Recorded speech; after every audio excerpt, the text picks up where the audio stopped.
real. Entonces la palpación se hace en la parte ventral y yo con la mano puedo palpar los cuernos uterinos que van hacia el techo de esa cavidad pélvica. Y como podemos observar en la imagen, los ovarios están aquí en la parte superior.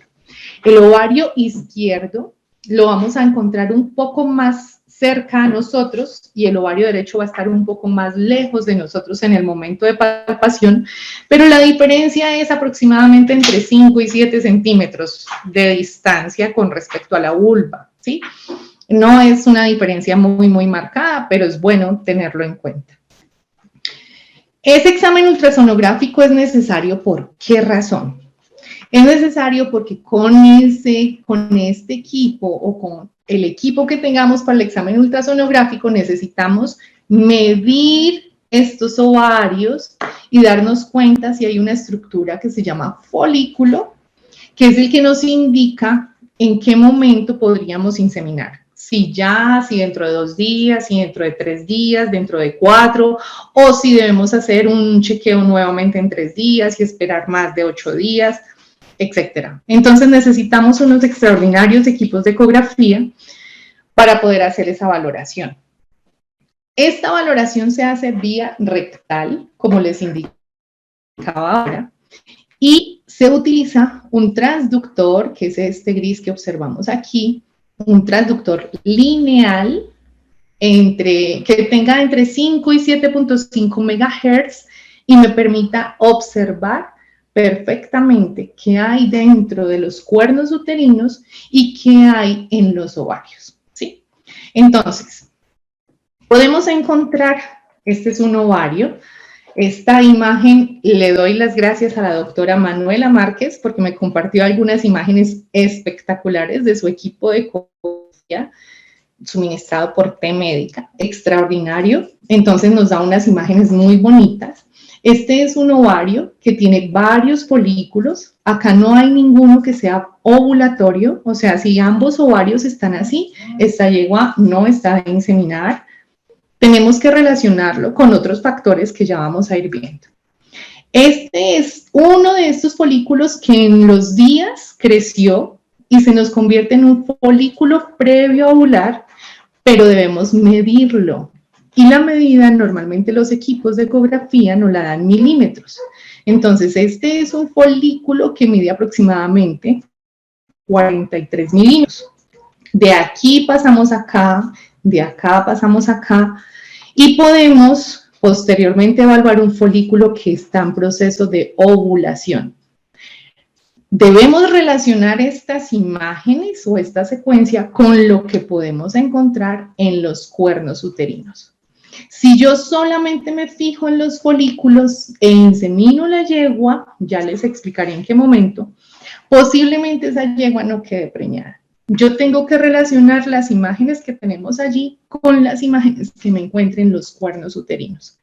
Entonces, este es un cuerno uterino. Yo sé que a veces es difícil leer la imagen porque nuestro ojo no está acostumbrado a las tonalidades grises, pero entre más leas, entre más videos veas, entre más participes en temas de ecografía, pues tu ojo se va a acostumbrar y tú vas a ir comprendiendo el tema. Aquí tenemos una imagen de un cuerno uterino que no está estrogenizado. O sea, no hay un folículo que me está produciendo un nivel de estrógeno alto que me permita aquí adentro tener estrogenización. Entonces, este cuerno uterino se relaciona con un ovario de este tipo que tiene múltiples folículos, pero ninguno en dominancia.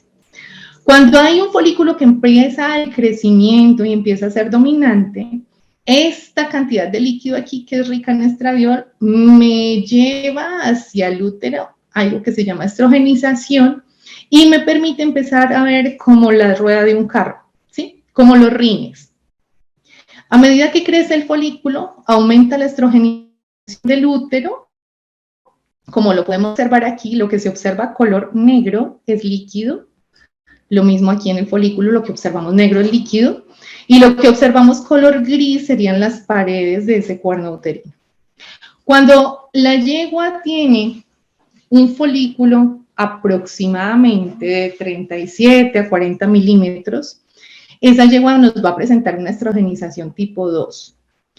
Allí el cervix, ya vamos a ver algo, lo podríamos encontrar abierto y podríamos llegar a inseminar. Pero debemos tener muy en cuenta no solamente el diámetro del folículo y la textura del folículo, si es blando, si todavía está muy duro, sino que tenemos que tener en cuenta qué yegua estamos palpando. Es muy diferente trabajar con yeguas cuarto de milla que trabajar con unas yeguas criollas colombianas. El tamaño cuenta. Las cuarto de milla tendremos yeguas que se ovulan de 55 milímetros de diámetro y las criollas colombianas podemos tener yeguas que se ovulan sobre los 37 milímetros de diámetro del folículo ovulatorio del que observamos acá. Entonces, haciendo el chequeo, debo palpar ese folículo y este es un cuerno, perdón, este es un cervix, la entrada del cervix. Tenemos puesto un espéculo de fibra de vidrio. Es importante evaluar el cervix porque muchas veces encontramos adherencias o patologías en el cervix y a nivel de ovario y de útero todo puede estar perfecto, pero resulta que el día que vamos a inseminar ese cervix no abre, entonces no tenemos por dónde inseminar. Entonces ya saben, que quede supremamente claro, necesitamos evaluar ovario, cuernos uterinos y cervix. Si los tres están sincrónicos, excelente, e inseminamos. Pero si hay asincronía, encontramos en unos una cosa y en otros otra que no nos coincide, tenemos problemas. El profesional indiscutible, venimos hablando que esa persona debe ser con un conocimiento perfecto de la anatomía, de la fisiología, debe saber utilizar los equipos, debe saber en qué sitio va a trabajar y debe hacer una limpieza de higiene de la hembra previa a la inseminación. Las instalaciones son claves. Muchas personas palpan las yeguas sin ponerle maniotas, sin meterlas a un brete, sin tener esta precaución.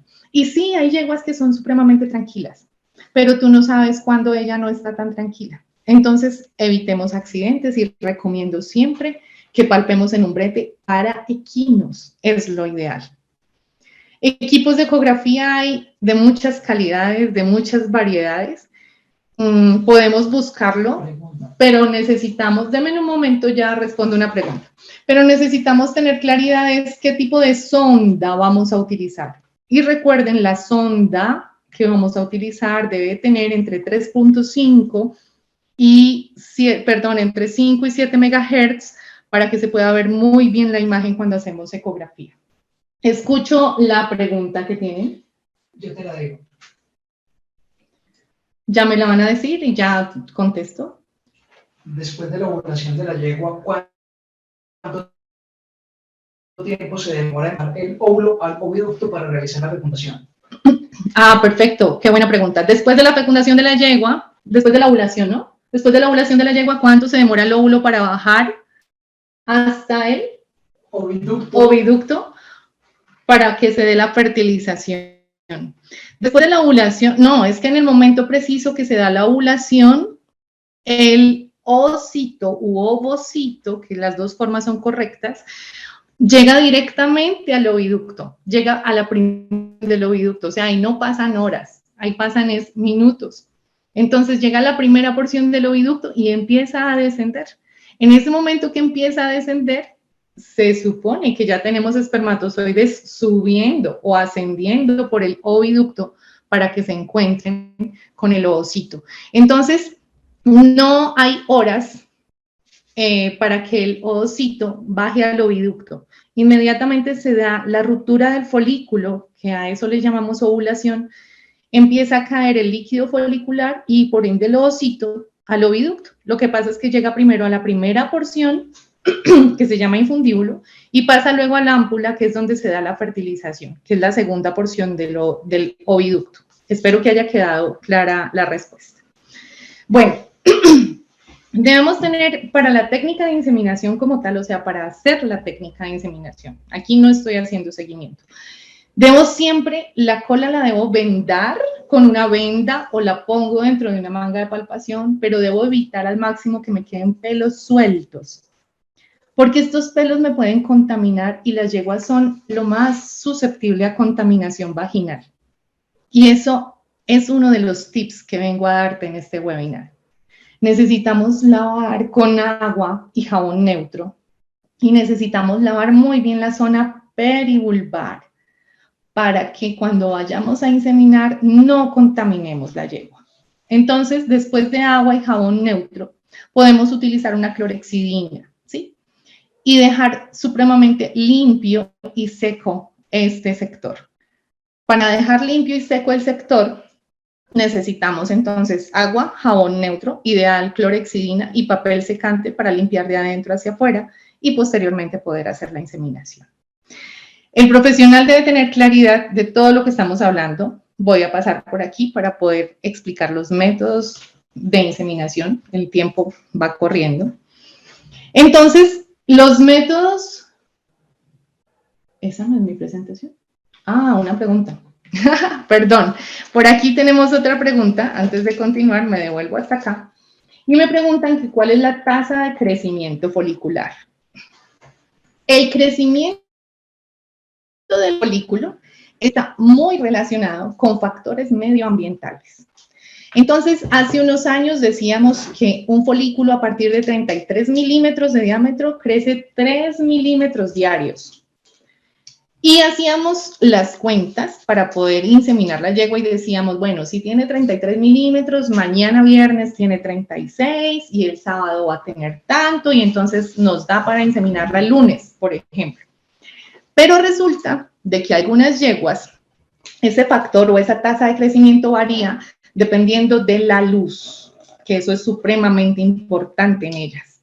Entonces, si tenemos días de mucha luz, de muchas horas luz, este folículo me puede crecer no solo 3 milímetros diarios, sino 4, 5, 6 milímetros diarios. Pero si justo encerramos la yegua o justo los días súper oscuros y casi no hay luz, ese folículo, sí mucho, me crece 3 milímetros diarios, ¿sí? Entonces, no hay un estándar de crecimiento folicular que yo te diga, mira, te juro que crece 3 milímetros diarios. No. En promedio, crece 3 milímetros diarios después de que mide 33 milímetros o 35, que es cuando se convierte en un folículo preovulatorio o en dominancia. Pero dependerá mucho de factores medioambientales. ¿Listo? Por eso hay que hacer seguimiento ecográfico. Bueno, entonces vamos a tener 3 métodos actuales de inseminación. Tenemos el método convencional, o donde dejamos el material seminal en el cuerpo del útero de esta yegua. Tenemos una inseminación profunda, donde llegamos hasta el cuerno uterino, y ya vamos a hablar de él, y una inseminación histeroscópica, y ya les explicaré al respecto. La convencional se hace entonces después de hacer ese lavado exhaustivo. Me voy a poner una manga de palpación que acabo de sacar de la caja, pero no la voy a poner en la vareta, no la voy a tocar con nada, necesito que sea aséptica 100%. Voy a comprar un catéter de inseminación que mide aproximadamente 53 centímetros de longitud, una jeringa desechable de 20 mililitros aproximadamente, sin tapón de caucho. Tengan en cuenta esto porque ese tapón es de látex y el látex es espermicida. Entonces vamos a utilizar una jeringa desechable. Todo este material que va vía vaginal debe estar 100% aséptico. No toquemos la yegua con el catéter, no toquemos la yegua con la manga antes de ponerla vaginal. Introducimos la mano vía vaginal junto con el catéter, como se puede observar aquí.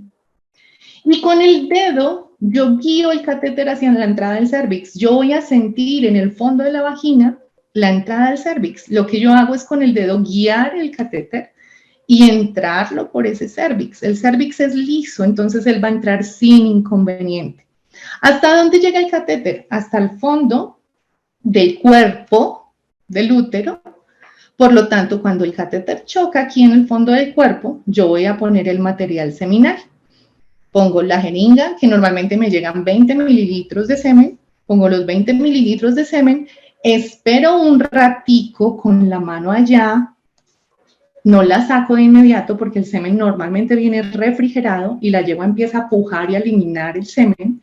Entonces espero aproximadamente unos 2 minutos con la mano allí, retiro la mano y el catéter y pongo agua fría en el anca de la yegua, mucha agua fría, para evitar que ella siga haciendo contracciones y me saque mucho material seminal. Sí va a sacar, pero no todo, para que no se asusten cuando lo hagan. Vamos a tener una inseminación profunda, también entramos vía vaginal con las mismas características de ahora, pero vamos a utilizar un catéter que es flexible. Lo venden en Paisagro, por ejemplo. Lo comercializan en muchos almacenes agroveterinarios o agropecuarios. Es un catéter para inseminación profunda, muy flexible, que me permite a mí llegar hasta el cuerno uterino. Yo no voy a ir con el dedo hasta allá. Yo con el dedo lo introduzco al cérvix. Cuando paso el cérvix, retiro el brazo vía vaginal y me voy vía rectal. Cuando llego vía rectal, yo identifico dónde va este catéter y lo direcciono vía rectal. Ahora, ¿para qué lado voy? Pues voy para el lado donde está el folículo, que es preovulatorio, y hago la inseminación en ese lado. Listo, puedo utilizar la misma cantidad de material seminal o puedo utilizar menos material seminal. Aquí tenemos el catéter. Podemos hacer inseminación con semen congelado también. Desde que sea inseminación profunda podemos utilizar semen congelado. Y tenemos, ya les contesto las 3 preguntas. Termino con esta y ya les contesto. Y tenemos la última técnica que sería la inseminación histeroscópica. Pero para ello pues necesitamos un histeroscopio, que es costoso. Se puede utilizar esta inseminación histeroscópica cuando tenemos un volumen muy bajo de espermatozoides y un volumen muy bajo de semen, perdón, o una concentración muy baja de espermatozoides. No suele suceder, pero a veces, digamos que el caballo del cual necesitábamos semen falleció y quedaron solamente algunas pajillas congeladas, entonces el volumen es bajo y de pronto la concentración no es muy buena, entonces necesitamos inseminar lo más profundo posible.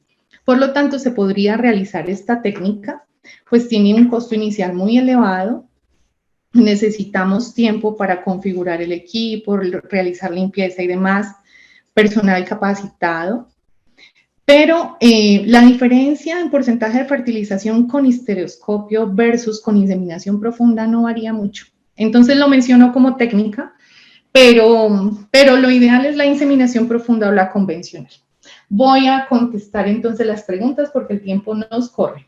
¿El clima también afecta? Sí, total. Pero afecta más la luz.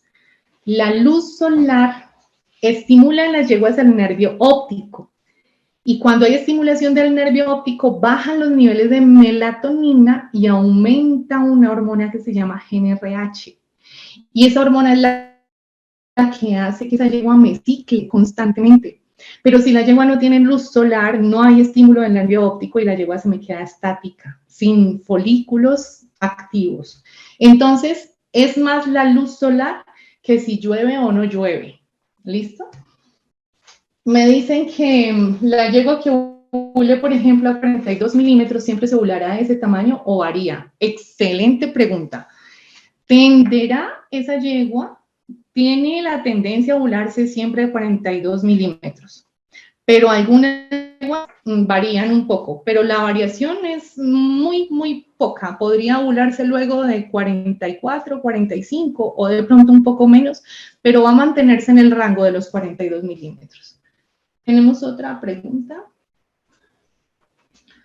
Las ponifalabelas, ¿hasta qué tamaño de folículo llegan? Bueno, yo con pony no he trabajado con yeguas cuarto de milla, con criollas colombianas, con pony no hemos trabajado, pero hay varios artículos que reportan un folículo ovulatorio entre 28 y 30 milímetros de diámetro. Lo respondo más por referencia literaria, ¿no? ¿A cuántos meses de la yegua se puede inseminar por primera vez? ¿Cuánto peso? Dependerá, tenemos más, y yo te voy contestando. Los meses de la yegua y el peso van a estar muy relacionados con la raza. Yo no puedo darte los mismos meses y el mismo peso para una yegua cuarto de milla versus para una criollo colombiana versus para otro tipo de yegua y en este caso ya que nos mencionan ponis. Entonces va a estar muy relacionado con su primer celo va a estar muy relacionado con su desarrollo corporal, con su alzada y con su peso. ¿Las técnicas de inseminación y seguimiento es lo mismo en asnales como en equinos? Sí. El seguimiento folicular en asnales se hace igual. Hacemos la misma palpación vía rectal, hacemos el seguimiento de la edematización que se produce en esos cuernos uterinos, hacemos el seguimiento de esos folículos dentro de los ovarios y la textura de ese folículo es clave para saber ese asnal o esa yegua, si trabajamos con ambos, se va a ovular pronto o no. ¿Tenemos más preguntas? No. Bueno, entonces,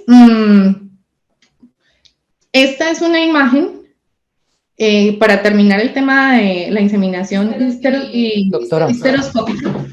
Terminada la presentación con esta imagen, que es de la inseminación histeroscópica, donde nos permitimos llegar hasta la última porción del cuerno uterino y encontrar la unión uterotual, o sea, donde termina el cuerno uterino y empieza el oviducto.